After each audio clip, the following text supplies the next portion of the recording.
Perkenalkan, nama saya Amelia Indah Ayu Prameswari, NIM ABA 117058. Terima kasih.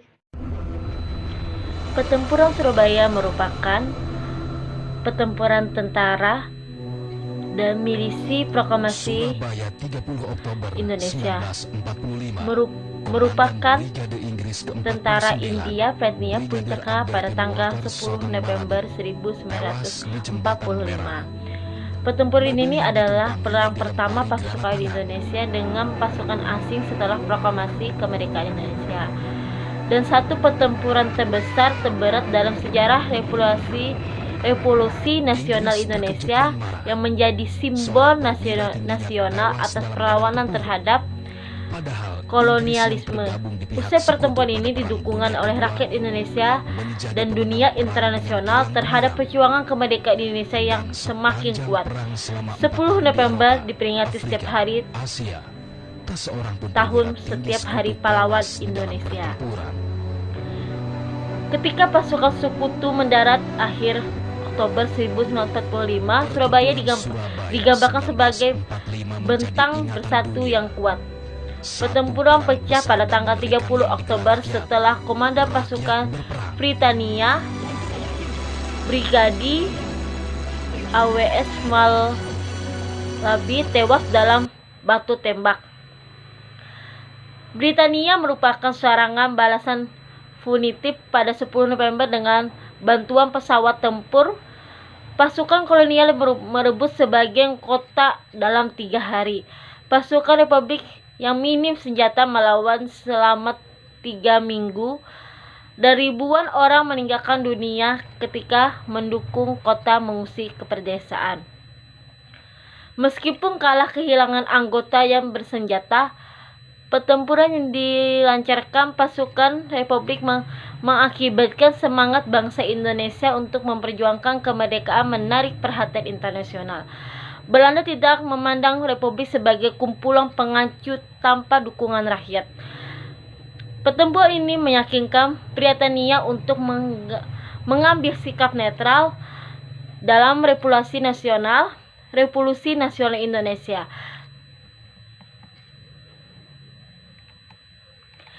Setelah kekalahan pihak Jepang, rakyat dan berjuangan Indonesia berupaya. Timbul pertempuran yang memakan korban banyak di daerah Jepang, sedangkan berkobar pada tanggal 15 September 1945. Tentara Inggris mendarat di Jakarta, Surabaya pada tanggal 25 Oktober 1945. Tentara Inggris datang ke Indonesia bergabung atas kesatuan atas nama Blok Sekutu pada tugas untuk membebaskan para tahanan perang yang ditahan Jepang, serta meluangkan tentara. Selain itu, tentara Inggris datang juga membawa misi mengembalikan Indonesia ke Belanda sebagai negara jajahan Hindia Belanda. Bersama rombongan tentara Inggris, untuk tujuan hal ini memicu gejolak rakyat Indonesia, pergerakan perlawanan rakyat Indonesia di mana saja melawan pemerintahan. Setelah munculnya maklumi pemerintahan Indonesia pada tanggal 31 Agustus 1945 dan menetapkan bahwa mulai 1 September 1945 bendera nasional Sang Saka Merah Putih dikibarkan terus di seluruh wilayah Indonesia. Gerakan pengibaran bendera tersebut makin meluas ke segenap pelosok kota Surabaya. Kriminalitas gerakan pengibaran bendera Surabaya terjadi pada insiden penggerobekan bendera di Yamato Hoteru atau Hotel Yamato bernama Orange Hotel atau Hotel Orange pada zaman kolonial, sekarang bernama Hotel Majapahit di Jalan Tanjung nomor 65 Surabaya. Sekelompok orang Belanda dipimpin Mr. Wivici Volgemen pada malam hari pada tanggal 18 September 1945, tepatnya di pukul 9 malam, mengibarkan bendera Belanda merah putih biru.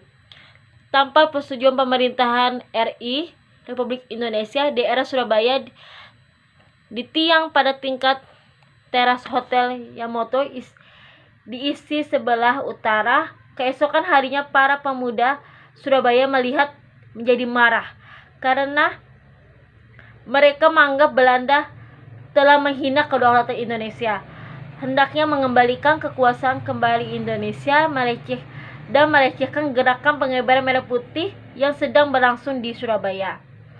Tak lama mengumpul di masa di Hotel Yamato, Presiden Sudirman berjuang dan diplomat yang saat itu menjabat sebagai wakil presiden yang masih diakui oleh pemerintahan Dainifon Surabaya Su, sekaligus sebagai presiden daerah Surabaya pemerintahan Republik Indonesia, datang mewakili kerumunan masa lalu masuk ke Hotel Yamato sebagai perwakilan rakyat, merunding dengan Mr. Frogem beserta kawan-kawannya agar meminta bendera Belanda segera diturunkan di Hotel Yamato. Dalam perundingan, Frogem menolak untuk menurunkan bendera Belanda segera diturunkan.